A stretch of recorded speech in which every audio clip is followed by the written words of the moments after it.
तो दोस्तों कैसे हैं आप सब। उम्मीद करती हूँ आप लोग बेहद अच्छे होंगे।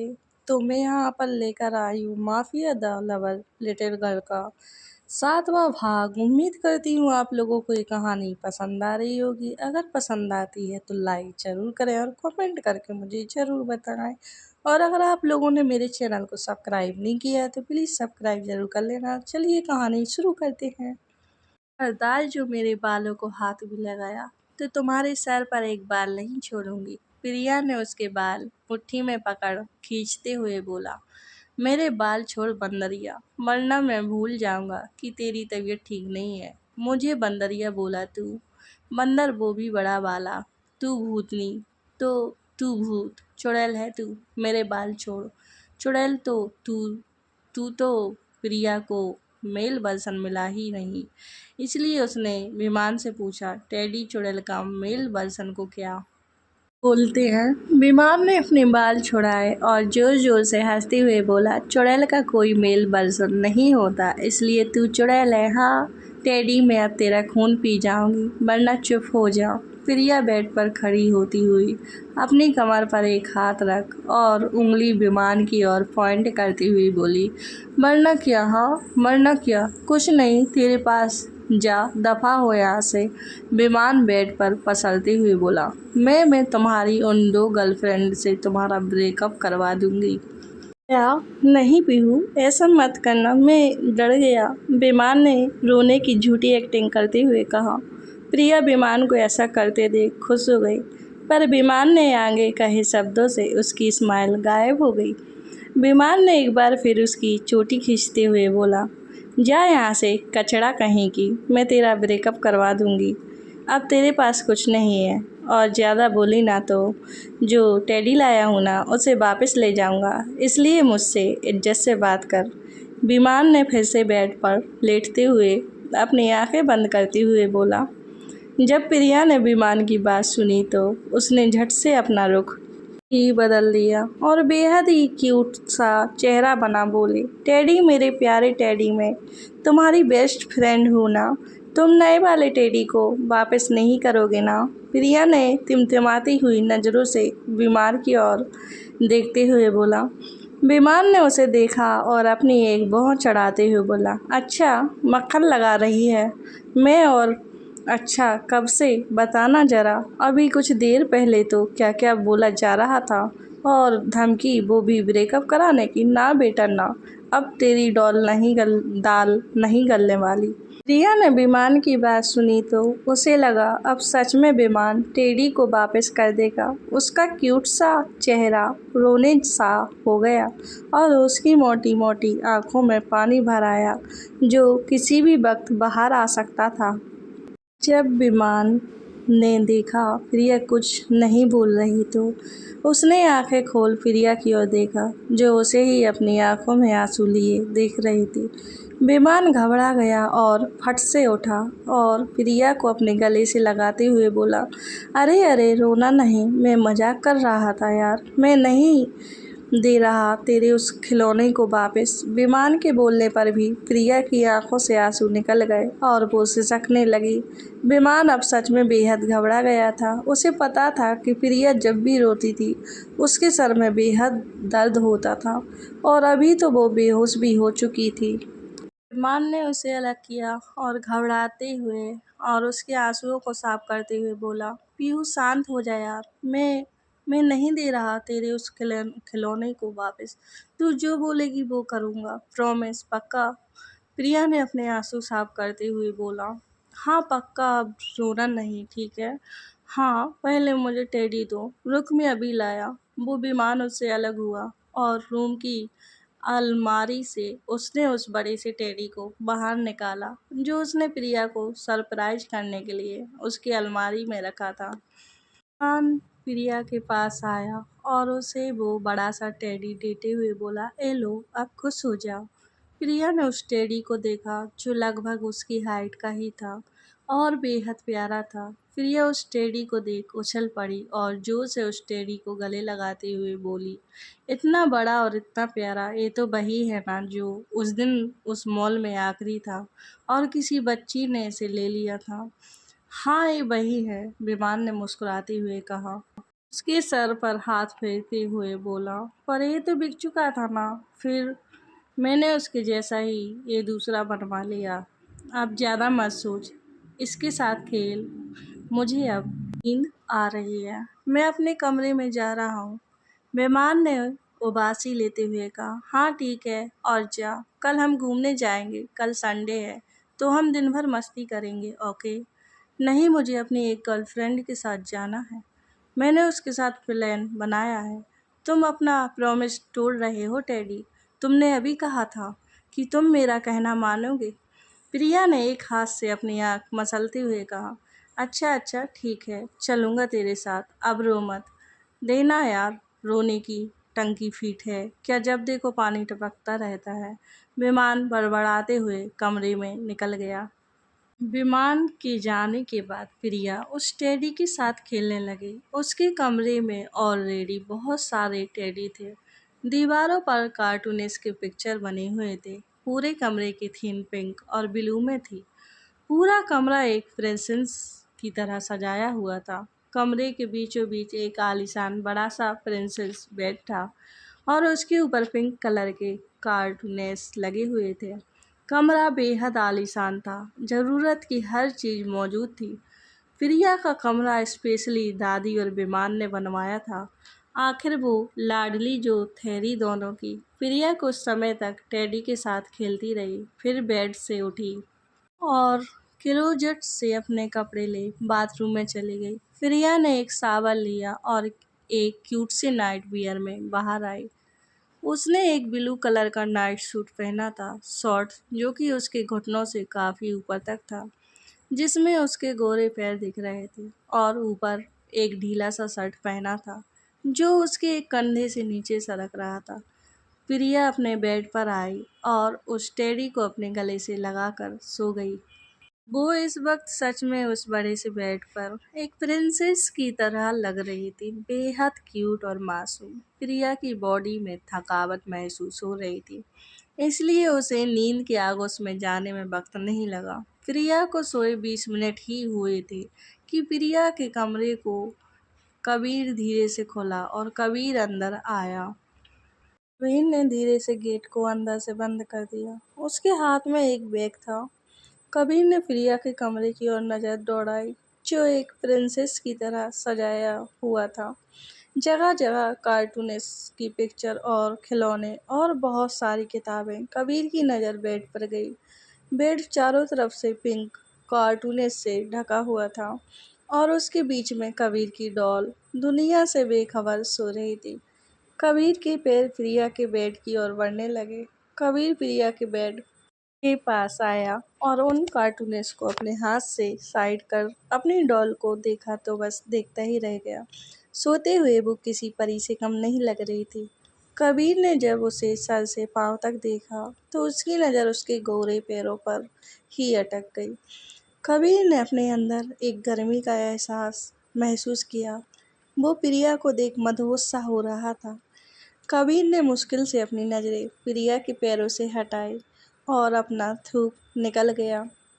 कबीर धीरे से प्रिया के पास बैठा और उसके चेहरे पर आ रही लटों को अपने एक उंगली से पीछे किया और अपने मन में ही बोला, ये लड़की मुझे सीडियोस करने का एक मौका नहीं छोड़ती।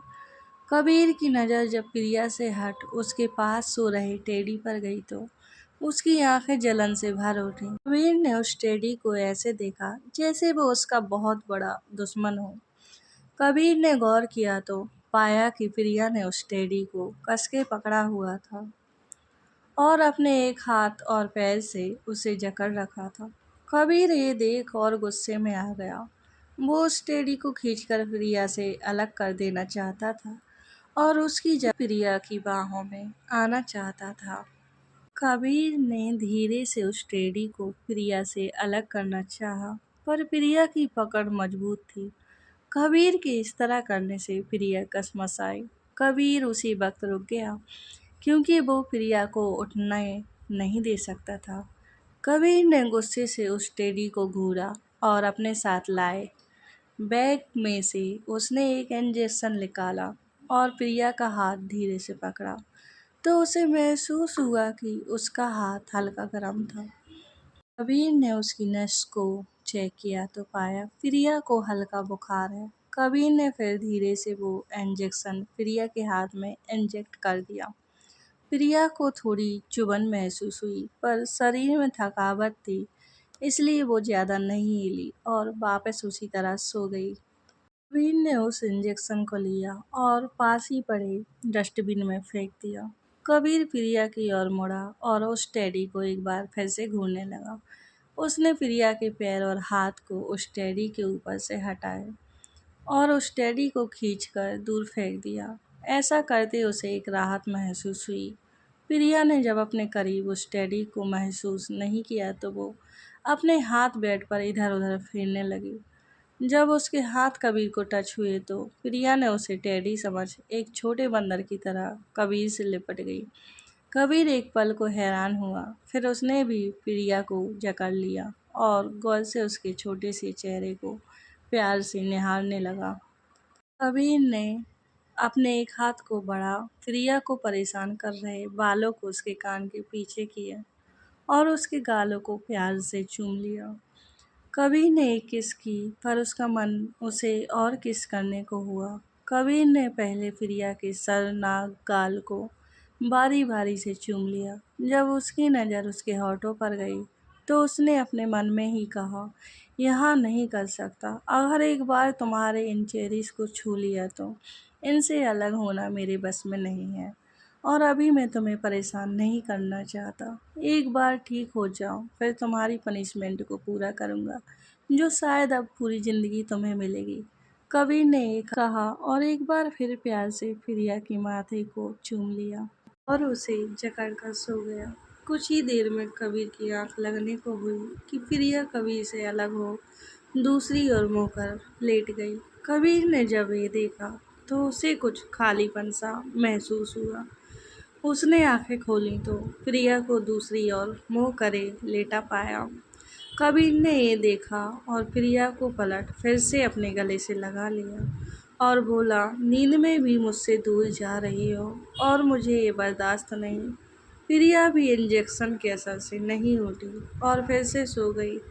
कबीर ने पूरी रात प्रिया को खुद से दूर नहीं किया और ऐसे ही प्रिया को पकड़े सो गया। अगली सुबह कबीर की आंख बाहर चिड़ियों के शोर से खुली। उसने अपनी आंख खोली और घड़ी की ओर नज़र घुमाई तो 7 बज रहे थे। कबीर ये देख एक पल को हैरान था कि वो आज इतना लेट तक कैसे सोता रहा। फिर उसकी नज़र अपने सीने से लगी छोटे से खरगोश पर गई तो उसके चेहरे पर एक स्माइल आ गई। शायद ये कबीर की पहली और खूबसूरत सुबह थी। कबीर ने उस छोटे से खरगोश के माथे पर हाथ रखा तो आया प्रिया को बिल्कुल बुखार नहीं था। कबीर फिर से अपनी क्यूट सी डॉल को निहारने लगा, जो कि इस वक्त एक प्यारी सी स्माइल लिए सो रही थी, जैसे कोई मीठा सा सपना देख रही हो। कुछ देर बाद प्रिया की पलकें हिलने लगी। प्रिया अपने हाथ कबीर के सीने पर फेरने लगी तो उसे सॉफ्ट की जगह हार्ड सी चीज़ महसूस हुई। टेडी, तुम इतने हार्ड कैसे हो गए? तुम तो सॉफ्ट थे ना। प्रिया लगातार अपने हाथ कबीर के ऊपर फेर रही थी। जब उसके हाथ नीचे की ओर जाने लगे तो कबीर ने झट से उसके नन्हे से हाथों को कस के पकड़ लिया। प्रिया के इस तरह अपने ऊपर फिरते सॉफ्ट से हाथों को महसूस कर कबीर मदहोश हो रहा था। उसकी सांसें बेकाबू हुई जा रही थीं। प्रिया को जब अपने हाथ में हल्का दर्द महसूस हुआ तो उसने अपनी आंखें खोलीं तो उसके सामने कबीर का चेहरा था, जो अपनी आंखों को बंद किए अपनी सांसों को संभाल रहा था। प्रिया कबीर को देखते ही जोर से चीखी और अपने हाथ को छुड़वाने की कोशिश करने लगी, पर कबीर ने उसके हाथ को छोड़ने के बजाय उसके मुंह पर हाथ रख उसके ऊपर आ गया और बोला, शांत हो जाओ और मुझे भी शांत होने दो, वरना कुछ गलत हो जाएगा। कबीर ने अपने चेहरे को प्रिया की गर्दन में छुपाकर बोला। प्रिया कबीर के इस तरह मुंह पर हाथ रखने से कुछ नहीं बोल पाई और कबीर की बात सुन वैसे ही शांत हो गई। कबीर प्रिया की गर्दन में अपने चेहरे को छुपाए उसके मुंह से अपना हाथ हटा लिया और उसके बालों की खुशबू को सूंघने लगा, जो कि बेहद मुलायम और खुशबूदार थे। कबीर मदहोश सा हुआ, प्रिया के गले में अपने चेहरे को छुपाए और ज़्यादा बेकाबू हो रहा था। प्रिया को ये समझ ही नहीं आ रहा था कि आखिर कबीर उसके रूम में क्या कर रहा है। प्रिया ने कबीर के कंधों को पकड़ खुद से दूर करते हुए कहा, आप मेरे रूम में क्या कर रहे हो और आप इस तरह क्यों लेटे हो? कबीर ने कुछ नहीं कहा, बस प्रिया के बालों की खुशबू को सूंघता रहा। कबीर, जो अपनी सांसें काबू में करने की कोशिश कर रहा था, वो अब और ज़्यादा बढ़ गई। उसे एसी में भी पसीने आ रहे थे। प्रिया अपने शरीर को हिला रही थी, जिससे वो कबीर को खुद के ऊपर से हटा सके। पर प्रिया की यह हरकत कबीर को और ज़्यादा बहका रही थी। प्रिया का वो सॉफ्ट सा शरीर कबीर के अंदर एक आग लगा रहा था। कबीर को अब और बर्दाश्त नहीं हो रहा था। वो एक झटके में प्रिया के ऊपर से थोड़ा दूर हुआ और अपनी पहनी हुई टी-शर्ट को उतार फेंक दिया। प्रिया ने जब कबीर को अपने ऊपर से हटते देखा, तो उसे लगा अब कबीर उसे छोड़ रहा है। पर कबीर को अपनी टी-शर्ट उतारते देख उसने अपने चेहरे को झट से अपने दोनों हाथों से ढक लिया। आप अपनी टी-शर्ट क्यों उतार रहे हो? कबीर ने प्रिया को अपनी इंटेंस नज़रों से देखा और बेहद सेडक्टिव वॉइस में बोला, आई एम वार्निंग डॉल। प्रिया कुछ और कह पाती, कबीर ने फुर्ती से प्रिया को खींच अपनी बाहों में ले लिया। प्रिया ने कबीर के इस अचानक की गई हरकत पर कबीर को घबराते हुए देखा और कुछ बोलने को हुई, पर कबीर ने उसे गर्दन से उसके बालों को हल्के से पकड़ अपने होठ प्रिया के होठों से जोड़ दिए और प्रिया के दोनों पैरों को पकड़ अपनी कमर में लपेट लिए। प्रिया ने कबीर के इस चौड़े सीने पर अपने दोनों हाथ रख दिए, जिससे कुछ दूर रह सके, पर कबीर को प्रिया से 1 इंच की दूरी बर्दाश्त नहीं थी। कबीर ने प्रिया के नन्हे हाथों को पकड़ अपने एक हाथ से उसकी पीठ से लगा दिए और उसकी कमर को पकड़ खुद से बिल्कुल करीब सटा लिया। अब कबीर और प्रिया के बीच कोई दूरी नहीं थी। कबीर लगातार प्रिया के होठों को चूस रहा था। प्रिया के होठ उसके लिए इन 2 दिनों में नशा बन गए थे। प्रिया को कबीर के इस तरह पकड़ने और किस करने से उसकी दिल की धड़कनें रफ्तार में दौड़ रही थी। प्रिया को अपने शरीर में एक करंट की फीलिंग आ रही थी। वो कबीर के इस तरह पकड़ने से हिल तक नहीं पा रही थी। कबीर कितने प्यार से किस करने की वजह से प्रिया की आंखें खुद ब खुद बंद हो गईं। कबीर ने जब प्रिया को शांत देखा तो उसने अपनी आंखें खोली, तो सामने प्रिया की लंबी और खूबसूरत बंद पलकें बंद दिखी। प्रिया की आंखों को बंद देख कबीर के चेहरे पर मुस्कान आ गई। उसने प्रिया की दिल की धड़कनों को सुनते हुए अपनी आंखें बंद कर ली और प्रिया के होठों को चूमने लगा। कबीर अब धीरे धीरे वाइल्ड हो रहा था। उसने प्रिया के होठों को अपने दांतों से काट लिया। दर्द के कारण प्रिया के मुंह से आह निकल गई और इसी का फायदा उठाते हुए कबीर ने अपनी जीभ को प्रिया के मुंह में अपनी जीभ ले गया। प्रिया की आवाज़ उसके मुंह में ही रह गई। कबीर अपनी जीभ को प्रिया की नरम जीभ के साथ रोल कर रहा था। कबीर ने प्रिया के मुंह का एक भी कोना नहीं छोड़ा। वो बेहद पेशेंटली प्रिया को किस कर रहा था। कबीर जब भी प्रिया की जीभ अपने मुंह में लेता, प्रिया फट से उसे वापस अपने मुंह में खींच लेती। इससे गुस्सा होकर कबीर ने ही अपनी किस का प्रेशर बढ़ा दिया।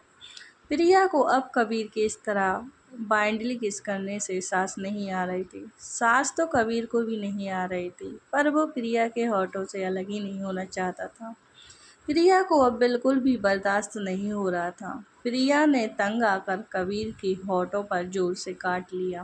प्रिया के इतने जोर से काटने की वजह से कबीर के होठों पर कट लग गया और उसमें से खून आने लगा। उसने मजबूरन प्रिया के होठों को छोड़ दिया और घूरकर प्रिया को देखा। प्रिया तो कबीर के छोड़ते ही अपनी आंखें बंद किए गहरी गहरी सांसें ले रही थी। कबीर ने प्रिया को इस तरह देखा तो उसने प्रिया पर अपनी पकड़ ढीली कर दी और उसे सांस लेने दिया। पर कबीर की आंखें तो बस प्रिया के होठों पर टिकी थीं, जो फूलकर बेहद खूबसूरत हो गए थे। और सलीवा लगने के कारण चमक रहे थे। कबीर ने अपने अंगूठे से प्रिया के होठों को सहलाते हुए बोला, तुम्हारे होठ बेहद स्वादिष्ट है, खा जाने का मन करता है। कौल कबीर बस मदहोसा हुआ प्रिया से बोल रहा था। कबीर ने एक बार फिर प्रिया के होठों पर अपनी जीभ फेर दी और मुस्कुरा दिया। प्रिया ने जब कबीर के मुंह से सुना कि वो उसके होठों को खा जाना चाहता है तो उसने घबरा कर अपनी आंखों को बड़ा बड़ा करते हुए देखा, जैसे पूछ रही हो क्या सच में खा जाओगे। कबीर उसे ही अपनी जहरीली नज़रों से देख रहा था। प्रिया के इस तरह घबराती नज़रों को देख उसे एक सेकंड नहीं लगा कि उसकी इनोसेंट सी डॉल ने उसकी बात को सीरियसली ले लिया है। प्रिया की फिसलती नज़र जब कबीर के होठों पर गई जहाँ खून लगा हुआ था और कुछ बूंदें होठों के किनारे से चिन तक आ गई थी। प्रिया ने जब कबीर के होठों पर खून देखा तो उसकी आंखों में पानी भर आया और उसने झट से अपने चेहरे को नीचे कर लिया। कबीर ने उसकी आंसू से गीली होती नज़रों को देख लिया था। उसके चेहरे पर जो मुस्कान थी अब वो प्रिया के आंसू देख गायब हो गई थी। कबीर को लगा कि उसकी हरकत के कारण प्रिया की आंखों में आंसू हैं। उसका दिल बेचैन सा हो उठा। उसने प्रिया के चेहरे को अपने दोनों हाथों में भार ऊपर उठाया तो देखा उसकी डॉल की आंखों से आंसू बह रहे थे। कबीर ने प्रिया को रोते देखा तो उसने जल्दी से प्रिया के आंसू पोंछते हुए बेचैनी से कहा, तुम रो क्यों रही हो डॉल, क्या हुआ। कबीर पूछ तो रहा था पर उसके मन में सैलाब था। क्या मेरा छूना डॉल को पसंद नहीं? क्या मेरी जान मेरी वजह से रो रही है? कबीर की आंखों में बेचैनी थी और दिल में घबराहट कि प्रिया क्या जवाब देगी। अगर कबीर जो सोच रहा है अगर वही जवाब हुआ तो क्या होगा। प्रिया आपसे शक रही थी और उसे हिचकियाँ आ रही थी। प्रिया ने कबीर की आंखों में अपनी आंसुओं से भरी आंखों से देखा और अपनी छोटी सी उंगली से कबीर के होठों की ओर देखते हुए खिसक कर बोली, आपको दर्द हो रहा है ना। कबीर ने हैरानी से अपनी भोली डॉल की ओर देखा पर उसे समझ नहीं आया कि उसे कैसा दर्द, पर उसकी नन्ही सी उंगली का इशारा देखा तो उसने अपने होठों को छुआ तो पाया वहाँ खून था। कबीर ने अपनी भोली सी डॉल को देखा जो उसे ही अपनी आंखों में आंसू लिए उसके जवाब का इंतजार कर रही थी। उसके आंसू अभी भी नहीं रुके थे और ना ही हिचकियाँ। कबीर ने अपने दिल में उमड़ रहे सैलाब को शांत होता पाया। उसे प्रिया के जवाब से एक राहत का एहसास हुआ। जहाँ कुछ देर पहले उसकी आंखों में बेचैनी और एक अनकहा सा डर था, उसकी जगह एक प्यार भरी नज़र ने ले ली और होठों पर एक सुकून की मुस्कान। उसे तो हैरानी के साथ खुशी हो रही थी कि उसकी इनोसेंट सी गुड़िया उसके दर्द में होने की वजह से रो रही थी। क्या उसका दिल इतना कच्चा है। कबीर ने उसकी आंखों से आंसू को पोंछते हुए बोला, तुम शांत हो जाओ, मुझे दर्द नहीं हो रहा। मैंने भी तो तुम्हें कई बार ऐसे काटा है, फिर क्यों परेशान हो रही हो। और आप उसे ठीक कर देते हो ना। पर अभी देखो कितना खून आ रहा है। आप रुको, मैं दवाई लाती हूँ। प्रिया ने उठने की कोशिश करते हुए कहा। जब कबीर ने प्रिया की बात सुनी तो उसकी आंखों में चमक आ गई, पर प्रिया को उठते देख उसने फिर से प्रिया को जकड़ लिया और बोला, नहीं, जैसे मैं ठीक करता हूँ वैसे कर दो, दवाई की कोई ज़रूरत नहीं। प्रिया ने कबीर की बात सुन सोचा तो उसे कबीर का उसके ऑटो पर खून आ जाने पर शक करना याद आ गया। अनजाने में ही उसके गाल और कान लाल हो गए। प्रिया ने ये सोचा और जल्दी से अपने चेहरे को झटका और बोली, नहीं नहीं, मैं दवाई ही लगाती हूँ। कबीर जिसके मन में लड्डू फूट रहे थे कि प्रिया अब उसे किस करेगी, वो भी अपनी तरफ से सोच कर वो एक्साइटेड हो रहा था। पर प्रिया की बात सुन उसने घूर कर प्रिया को देखा और बोला, नहीं, मुझे दवाई नहीं पसंद, तुम मेरे तरीके से ही ठीक करो। कबीर ने अपने चेहरे को प्रिया के चेहरे के पास लाता हुआ बोला। अब उससे और वेट नहीं हो रहा था। प्रिया ने अपनी तिलमिलाती आंखों से कबीर की ओर देखा और बेहद भोलेपन से बोली, पर मैंने ब्रश नहीं किया। को बैक्टीरिया लग गए तो। कबीर ने उसकी बात सुनी तो उसका मन अपना सर दीवार से फोड़ने को हुआ। उसने लाचारी से प्रिया के भोले से चेहरे को देखा और अपने मन में ही बोला, अभी कुछ देर पहले क्या इसके बैक्टीरिया सो रहे थे? हाँ, इसकी भी क्या गलती, मैंने ही तो जबरदस्ती की। कबीर ने प्रिया को देखा जो उसे ही भोलेपन से देख रही थी। नहीं, मैंने सारे बैक्टीरिया को मार दिया। अब तुम जल्दी से मेरे ऑटो को ठीक करो। पर मैं प्रिया के बोलने से पहले ही बहुत दर्द हो रहा। कबीर ने थोड़ी नौटंकी करते हुए कहा। चलिए दोस्तों, कहानी का भाग यहीं ख़त्म करते हैं। उम्मीद करती हूँ आप लोगों को ये भाग भी ज़रूर पसंद आएगा। अगर पसंद आता है तो लाइक ज़रूर करें और कमेंट करके मुझे ज़रूर बताएं। और अगर आप लोगों ने मेरे चैनल को सब्सक्राइब नहीं किया है तो प्लीज़ मेरे चैनल को सब्सक्राइब ज़रूर कर देना।